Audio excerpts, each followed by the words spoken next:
10-kilometer run in chilly weather when all I wanted was to sleep more on Sunday.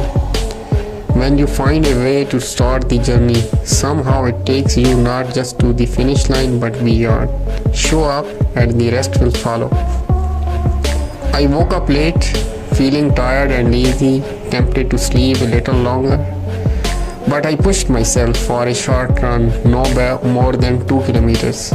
Starting after 9:50, the cold made it even harder, and I thought about settling for a brief walk before heading back. But despite the mixed feelings, I began running slowly, focusing on posture and pace. I was not tired anymore, and the cold was not bothering me after some time. So I thought, why not push for more? I decided to aim for 3 kilometers, then 5. Running in